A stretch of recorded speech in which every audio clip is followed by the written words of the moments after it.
ښوونه او روزنه په خپل کور کې خپرونه د پکتیکا د پوهنې ریاست د ساینس او ښوونیزې ټکنالوژۍ مدیریت له لوري وړاندې کیږي.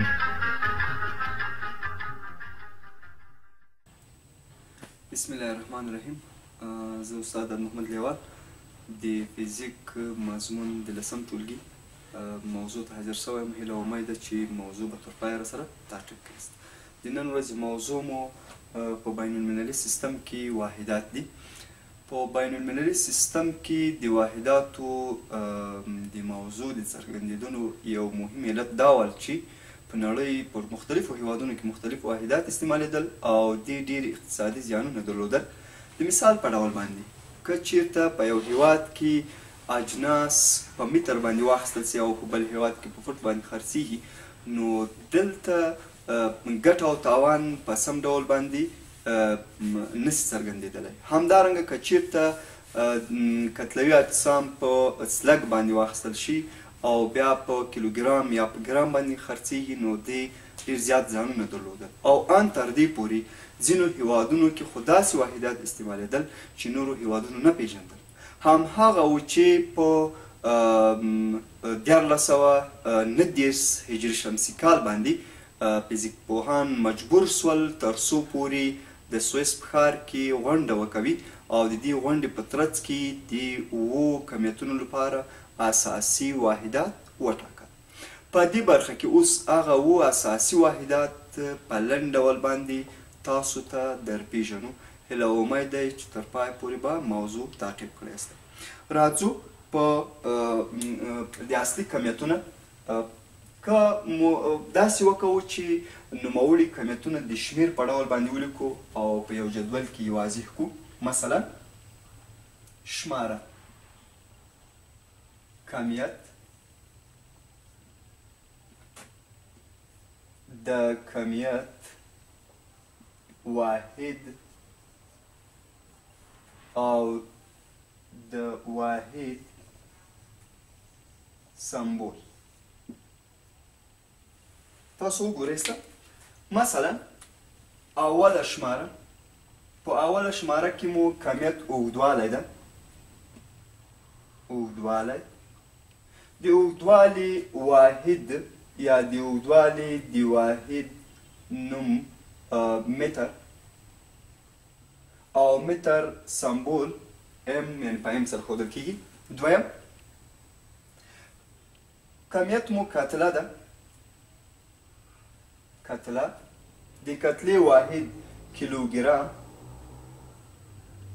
کیلوګرام او سمبولي کاجي ده. له هغه نه وروسته دریم د وخت واحد، کمیت مو وخت، واحد ثانیه، سمبولي اس ای سی. څلورم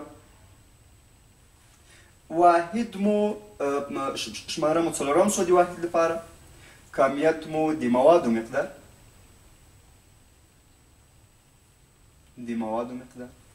واحد د هغه لپاره چې ټاکل شوی ده مول او سمبول ام او ال. پنځم کمیت مو تودوخه،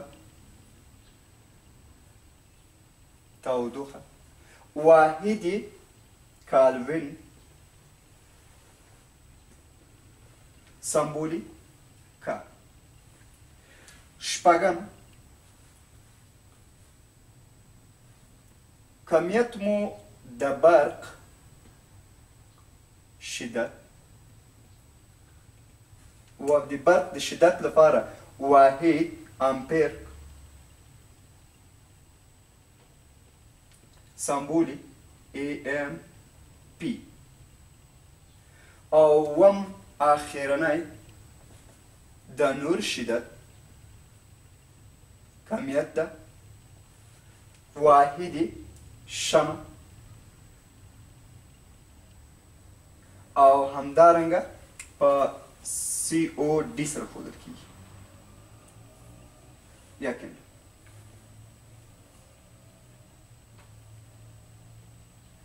کیندله. ښه، دغه اووه اساسي واحدات دي او دغه اووه اساسي واحدات فزیک پوهانو د یو پرېکړې په ترڅ کې په 1939 هجري شمسي کال باندې د سویس په ښار کې تایید کړ.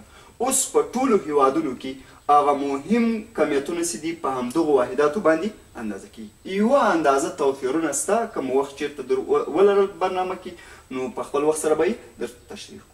اوس راځو هر یو کمیت په خپل وار سره تعریفوو او د هر یو کمیت تعریف پیژنو. اول د اوږدوالي واحد مو ذکر کړل چې د اوږدوالي واحد مو متر. څنګه یې تعریفولی شو؟ اول د اوږدوالي واحد د اوږدوالي واحد متر ده. متر اوس څه ډول تعریفوو؟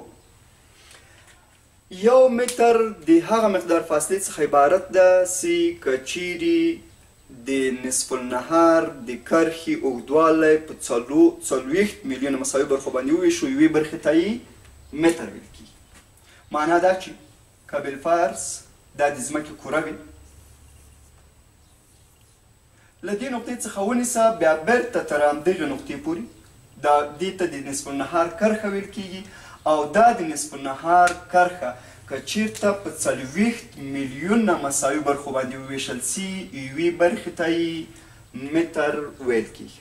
دویم تعریف د همدغه یو معادل تعریف ده او په همدغه شکل یې ورته کولی شو.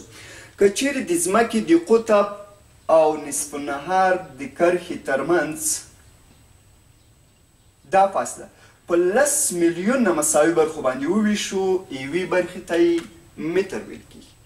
یا یو دریم تعریف ورته کوو او دریم تعریف د متر په دې ډول باندې کولی شو چې یو متر فاصله د هغې فاصلې څخه عبارت ده چې د نور یوه نوراني رڼا یې تقریبا په 3.3 95 ضرب د 10 په توان د -9 سکنډه موده کې طی کوي.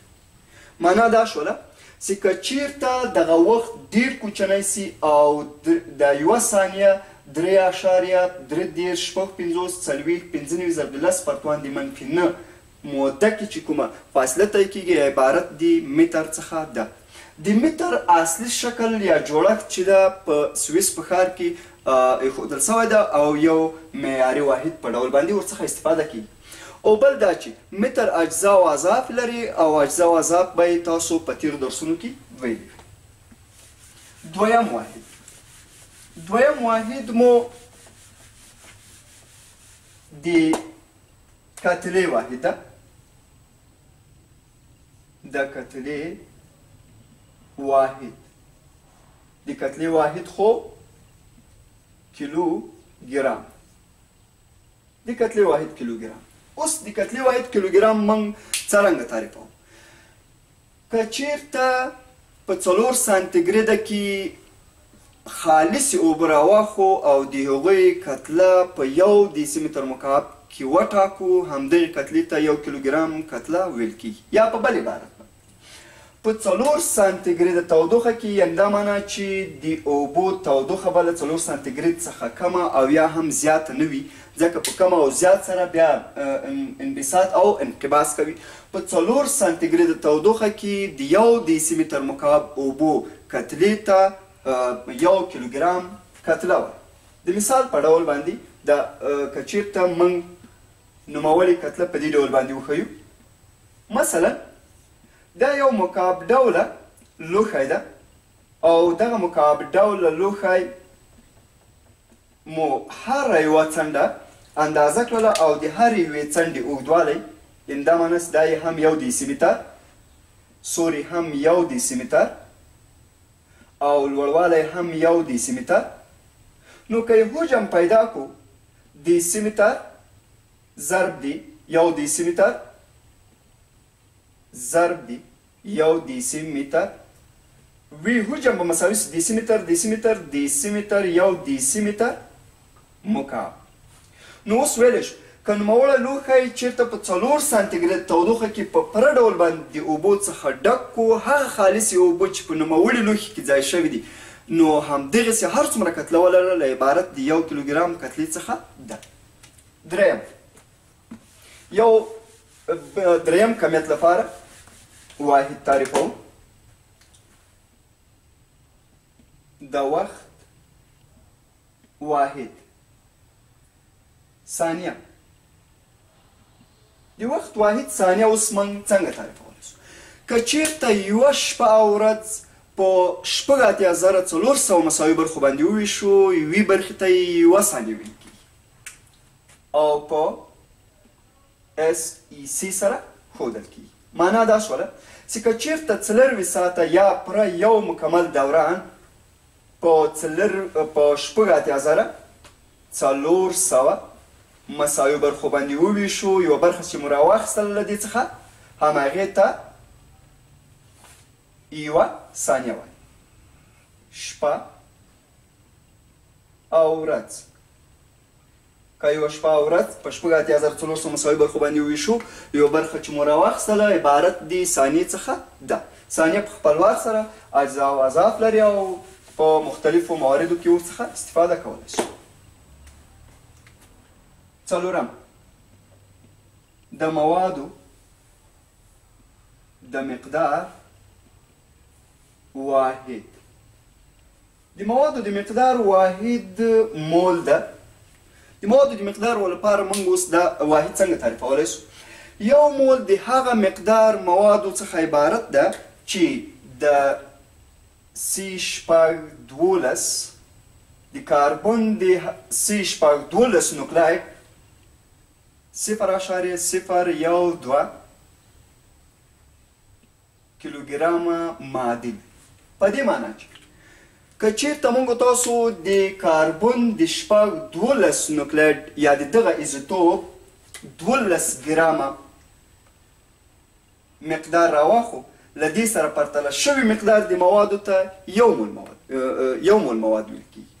او یا دا کولی شو په یو بل شکل باندې هم تعریف کړو.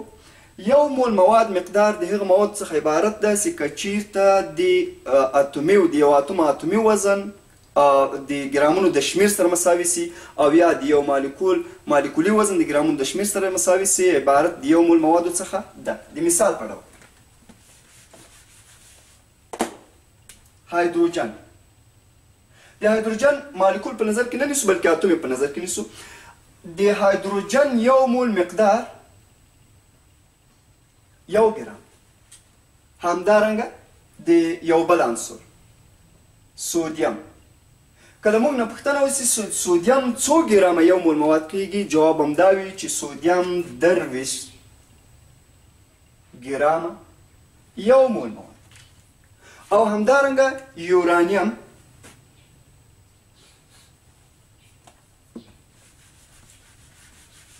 او په همدغه ترتیب باندې مالیکولي وزن که چېرته په نظر کې ونیسو، اوبو H2O. نو اوس H2O اوبه چې دي د اوبو یو مول مقدار مو داسې ویلي چې که چېرته د اوبو مالیکولي وزن د ګرامونو د شمېر سره مساوي سي، عبارت د یو مول موادو څخه ده. د اوبو مالیکولي وزن 18 ده، خو که ګرامونه ورسره ولیکل سي معنا دا چې 18 ګرامه اوبه ولرو نو دې ته بیا یو مول مقدار ویل کېږي. او په همدې ترتیب باندې نور زیات مواد. د دې نه وروسته راځو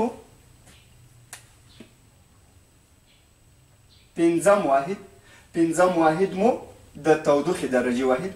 د تودوخې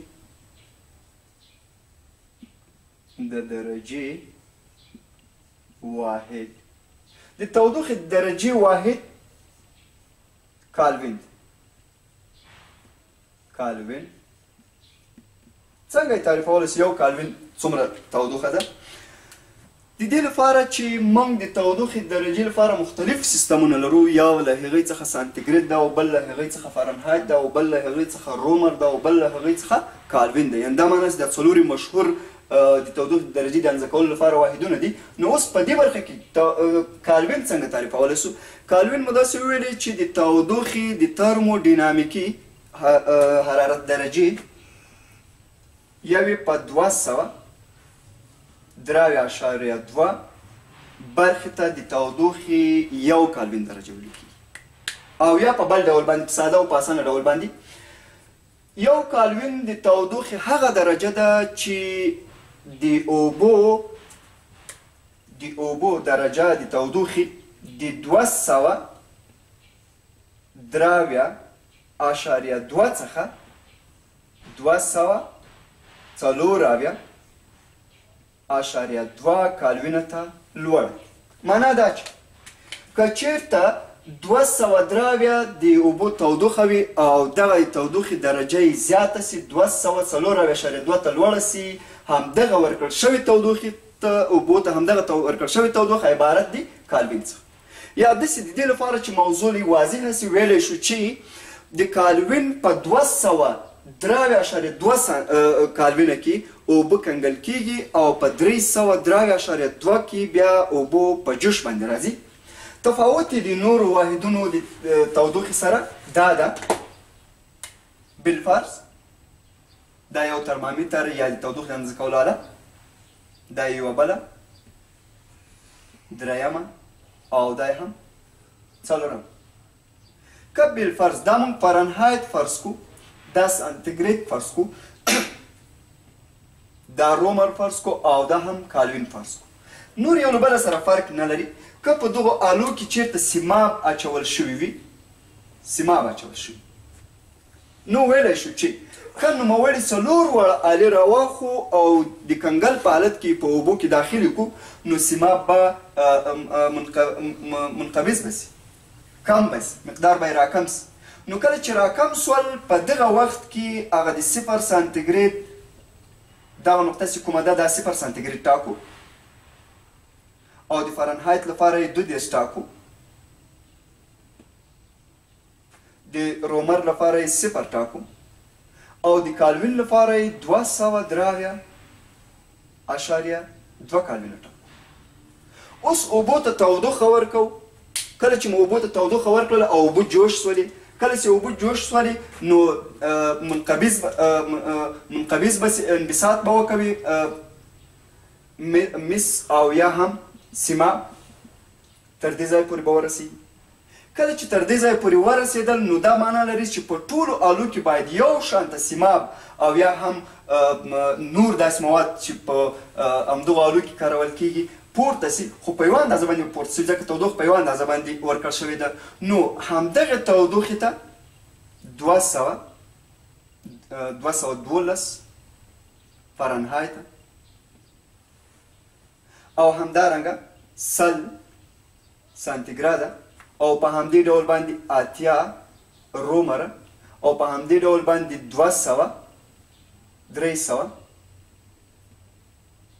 303.2 کالوین. اوس نو تفاوت په څه کې واقع شو؟ تفاوت یوازې په دې کې ده چې د دغو په مابین باندې یندمنس د اوبو د کنګل څخه او د اوبو تر جوشه پورې چې کومه فاصله ده د لوړ شوي موادو، همدغه فاصله په 180 برخو ویشتل شوې ده، سانتیګریډ کې په 100 برخو ویشتل شوې ده، په رومر کې په 80 برخو ویشتل شوې ده او په کالوین کې هم د سانتیګریډ په ډول باندې په 100 برخو باندې ویشتل شوې ده. مهمه خبره هم دا ده د موضوع اړوند چې د موږ تاسو اصلي او اساسي واحد د تودوخې لپاره کالوین. پنځم واحد ته راځو. شپږم د برق د شدت واحد امپیر. څنګه یې تعریفولی شو؟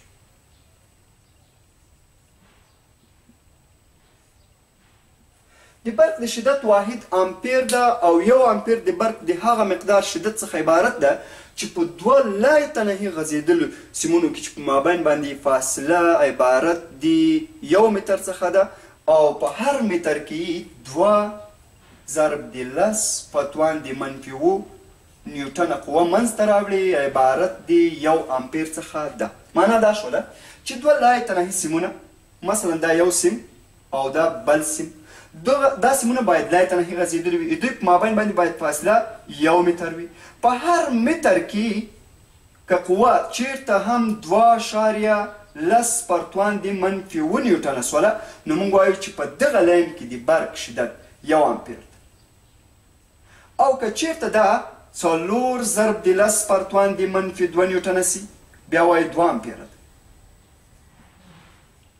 او همدارنګه که چیرته 10 پرتواندې منفي 1 نیوټنه سي بیا وایو چې نیم امپیر 1/2 امپیره د برق شدت بیا که په دې تعریف باندې په پوره ډول باندې نه یاست پوه سوي کولی شئ یو بل تعریف ورته وکوو 1 امپیر د برق د هغه مقدار شدت څخه عبارت ده چې د یو هادي د یوې نقطې څخه په 1 ثانیه کې 1 کولم چارج تیر سي مثلا دا یو هدایت کوونکی یا مسي سیم یا المونیمي سیم یا د سرو د سپینو زرو سیم هر یو چیم وي د برق جریان ورڅخه تیریږي موږ دغه یوه نقطه په نښه کوو په دغه نقطه کې که چیرته په 1 ثانیه کې 1 کولم چارج ورنه تیر سي نو ویلی شو چې همدغه د برق شدت 1 امپیر ده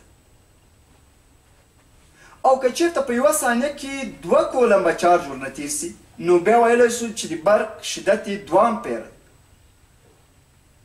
او که چیرته 10 کولمبه په 1 ثانیه کې د همدغه هادي د یوې نقطې څخه تیر شي نو بیا ویلی شو چې 10 امپیره شدت لري او بیا داسې وایو چې که چیرته د یو هادي د یوې نقطې څخه لکه بالفرض دا نقطه چې په نښه کړې ده که چیرته د دغه هادي د یوې نقطې څخه 1.602 ضرب د 10 پرتواندې مثبت 19 الکترونونه په 1 ثانیه کې تیر سي نو دغه برق شدت عبارت د 1 امپیر څخه ده راځو اووم واحد ته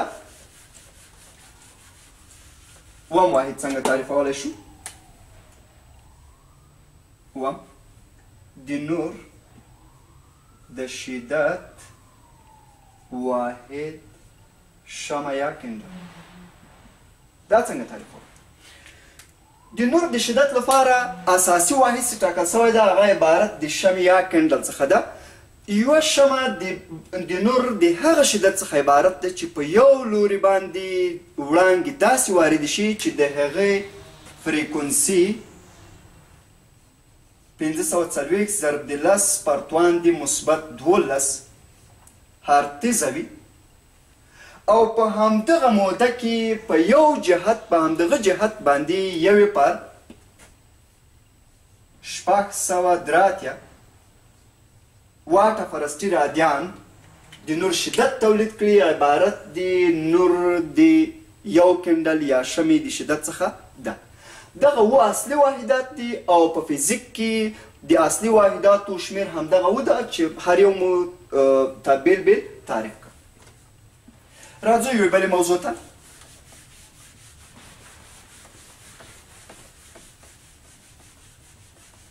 بله موضوع مو په دې برخه کې فرعي واحدات فرعي واحدات اصلي واحدات خو تعریف کړ او هم ویلي چې هر یو اصلي واحد دا چې د نن ورځې درس مو همدومره وخت مو پرته او د نن ورځې درس مو همدومره